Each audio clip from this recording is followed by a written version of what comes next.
Although there are many theories about the fateful day, it's unknown how exactly the Romanov children were executed. But after examining their remains, historians have suggested a chilling possibility. Though the Romanovs held power for over 300 years, their dynasty ended in a single generation, with the last Tsar, Nicholas II. Deeply devoted to family and tradition, his misguided and short-sighted decisions not only ended the Russian monarchy, it doomed the entire family to a horrifying end. Zar Nicholas II, the man who began the end of the Romanovs, was the son of Emperor Alexander III and Empress Maria Fyodorovna. His father was a strict, imposing ruler who believed in autocracy, while his mother, a Danish princess, brought warmth and elegance to the court. When Nicholas was just 14, he received the shock of a lifetime. He was at the Winter Palace in St. Petersburg when his beloved grandfather, Tsar Alexander II, was brought in following a brutal bombing attack. The family gathered by their patriarch's side as he took his final breaths, and their lives changed forever.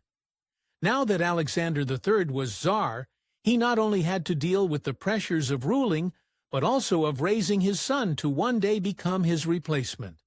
But since he was only in his 40s, he spent a little too much time on the former and not enough on the latter. And he didn't see what a mistake he was making until it was too late. Though historians agree that he was smart and well-educated, Nicholas lacked one essential quality. He had trouble expressing himself and even more trouble making decisions. He lacked the strength and resolve required to lead Russia. Not only was the time to learn quickly running out, he was also distracted. In 1884, at his uncle's wedding, Nicholas met one of the bride's sisters, who also happened to be his distant cousin. Her name was Princess Alex, and he developed quite the crush. Nicholas had to wait 5 long years until she visited St. Petersburg again, and when they reunited, the feelings were mutual. Though he was only in his 40s, Tsar Alexander III began suffering health problems. As he grew more and more ill, it was clear that he needed to set things in motion for his son to rule, and that included giving his approval to Nicholas and Alex's marriage. Within a matter of months, Alexander succumbed to nephritis, leaving his son to step into the role of Tsar. Nicholas had little preparation or inclination to rule, but the weight of the world was now on his shoulders.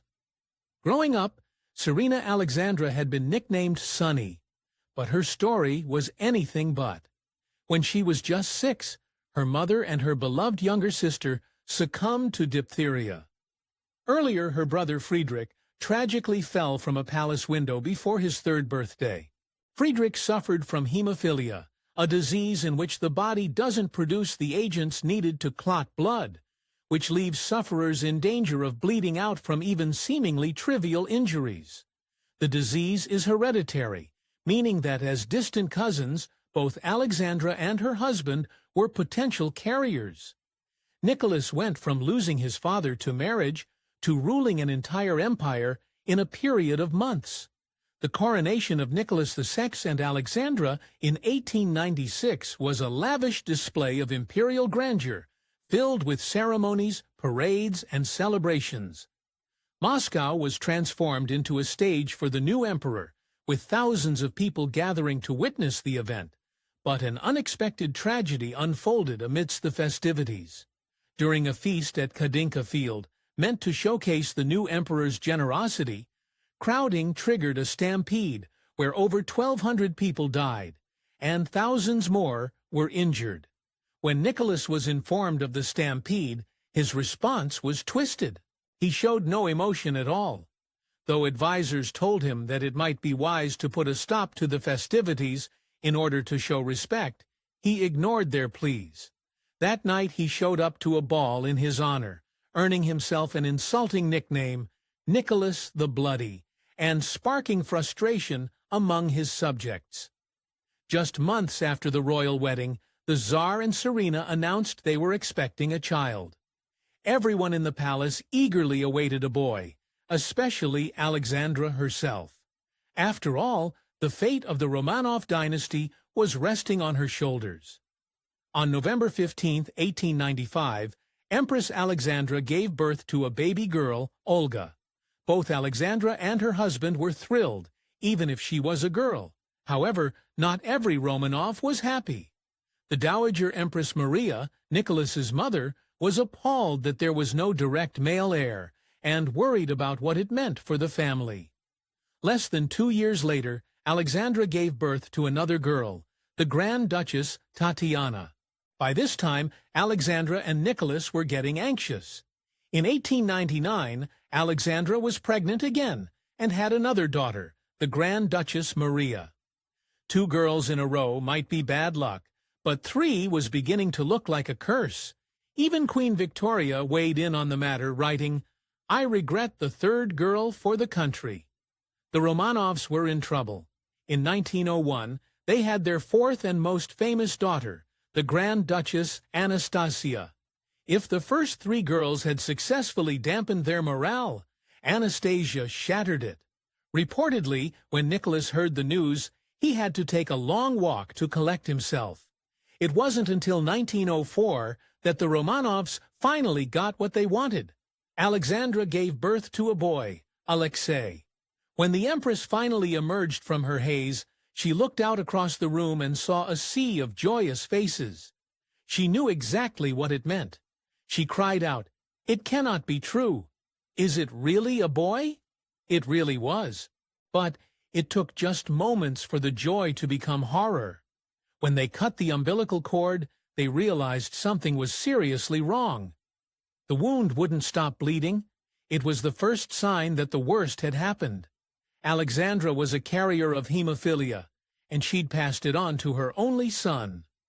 The Romanovs were devastated, and they decided to keep their son's condition a state secret, known only to their loyal inner circle, in order to support stability and peace in their country. By now, nervous exhaustion and her many disappointing pregnancies had turned Alexandra into a shadow of her former self. She ate and slept very little, had swollen feet, and took herbal medicine to strengthen her pulse.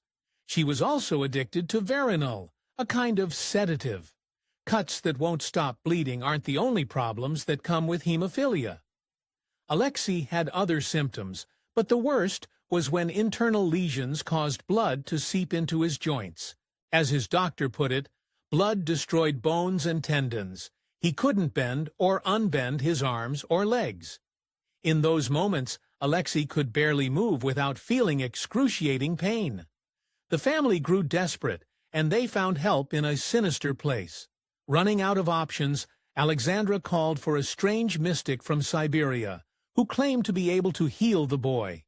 His name was Gregory Rasputin, and the Tsarina invited him straight into the royal palace. He prayed over Alexei's withering body, and then a miracle. By the next morning, Alexei was better. While he'd lay in agony before, he now sat up in bed, his fever and swelling gone. From that day, the Tsarina and the Tsarina trusted Rasputin above all else when it came to Alexei's health. But inviting this mystic into their lives had terrible consequences. With this miracle, Rasputin had fully enchanted Empress Alexandra. She made all her children call him our friend, and further forced them to share their deepest secrets with the holy man, performing makeshift confessionals with him. Soon enough, people started to notice. Not everyone in the palace was under Rasputin's spell. One day, the girls' governess entered the royal nursery and made a concerning discovery. The young girls were spending time with Rasputin, all while dressed only in their nightgowns. Nicholas, quite sensibly, requested that any nighttime visits to his female children stop. However, that reaction caused his wife to fly into a rage, and she fired the governess who'd brought the matter up. Rumors flew that Rasputin had not only seduced Empress Alexandra, but also the 4 Romanov girls. One aunt reported seeing Rasputin caressing the girls, and the mad monk certainly had a retinue of other high-born women keeping him company. Whatever the case, the cracks started to show. Alexandra's German heritage made Russians suspicious of her, and her obsession with Rasputin didn't help. As anti-German sentiment rose in the lead-up to World War I, Russian hatred became even more focused on Alexandra and Rasputin. It was about to reach a breaking point. The Tsar wasn't prepared for war, and his troops were already exhausted from earlier conflict. Besides that, Germany was now a machine built for warfare, and Russia was fighting back with sticks. Although Rasputin opposed the war, the mystic claimed to have had a vision where the Russian army would only succeed if the Tsar personally took over command. Nicholas listened and took the charge, but it was a huge mistake. It caused massive losses and unrest, kick-starting the downfall of the Romanovs and nearly everyone they loved. Russia had managed to stick with Nicholas through scandal after scandal, but World War I broke even the trust of his aristocrats. They knew something had to change. On December 30th, 1916, powerful courtiers infamously captured and killed Rasputin. When the Romanov children found out the news, a witness said they huddled up closely together on their sofa, crying for Father Gregory. By the end of World War I, the Romanovs' realm was in shambles. Responding to rumblings of revolution, Tsar Nicholas tried to bring his country back under his control. In March 1917, he tried to use his guards to quell unrest in St. Petersburg, but when he ordered them to fire upon the gathering citizenry, they refused, firing into the air instead. With this, the revolution had begun. Within days of this mutiny, the government pushed Nicholas to resign. He agreed to abdicate and formally ended his rule on March 15, 1917. In doing so, he brought over 3 centuries of uninterrupted Romanov rule to an end. But his troubles were far from over. At first, life wasn't so bad for the disgraced Romanovs. While still staying at their luxurious Alexander Palace, albeit under guard, Nicholas and his family could pretend that things were completely normal. Besides, they had an escape plan all lined up. Nicholas's cousin, King George V of England, had already assured the family that they could seek asylum with him. King George V looked nearly identical to Nicholas II, and they were very close. Yet, when revolution ousted Nicholas, George dealt his cousin a cold-hearted betrayal. He rescinded his offer of safe haven in England. Historians believe that George was worried that Nicholas's presence would damage his own monarchy. The Bolsheviks shuffled the Romanovs around, moving them to Tobolsk, a great distance from St. Petersburg. The girls ended up catching measles and having to shave their heads. Next, they made the long and miserable journey to Yekaterinburg. After 5 days of camping in the cold, they were happy to be warm and dry again at the Apatiev house. But this would be where they'd meet their dark fate. The Romanovs weren't completely clueless about their prospects. At one point during their captivity, Nicholas and Alexandra urged their children to sew jewels into their clothing in order to conceal them from the Bolsheviks, who were confiscating priceless heirlooms. That way, they'd have valuables on hand if they ever escaped. A good idea in theory, but these precious baubles would come back to haunt them. The family had been at the Apatiev house for about 6 weeks and had fallen into something of a routine. But one night in July was different. Sometime after midnight, the Imperial Romanovs and their 5 children were forced into a basement to face a firing squad. Bullets and gunpowder filled the tiny room, but it was only when the smoke cleared that the soldiers realized the execution had gone horribly wrong. On the night of the execution, the Romanovs' siblings were wearing their dual-encrusted clothing. As a result, the diamonds and stones had somewhat protected them from the bullets. When the Bolsheviks discovered that the children were still alive, they had to painstakingly finish the job. Then they set about disposing of the bodies. When they did, they made an eerie discovery. Each of the Romanovs' girls was wearing an amulet with Gregory Rasputin's image inside. Even years after his death, the mad monks still had a hold on them. The Bolsheviks threw the bodies of the Romanovs down a mine shaft, and the government didn't acknowledge their deaths for 8 years. This led to speculation that some of them might possibly still be alive. In 1922, a patient in an asylum in Berlin claimed that she was the youngest Romanov girl, Anastasia. For decades, a woman named Anna Anderson was able to fool the extended family into believing she was, in fact, Anastasia, and that the princess had somehow escaped execution. While not everyone bought the claims, many did comment on how much she looked and acted like the Grand Duchess. In 1994, experts compared Anna Anderson's DNA to a sample from Anastasia's relative, Prince Philip. The findings confirmed the truth. There was no match, disproving her claim once and for all. Historians now widely believe that Anderson was actually Francesca Sankowska, a mentally ill Polish factory worker. There was a disturbing reason why it was so hard to tell what happened to the Romanovs. Hoping to cover up what they'd done, the Bolsheviks stripped the family of all their clothes, burned them, then doused them in sulfuric acid before tossing them into the darkness below. That was the final resting place of the Romanov family, except for Alexei and one of his sisters.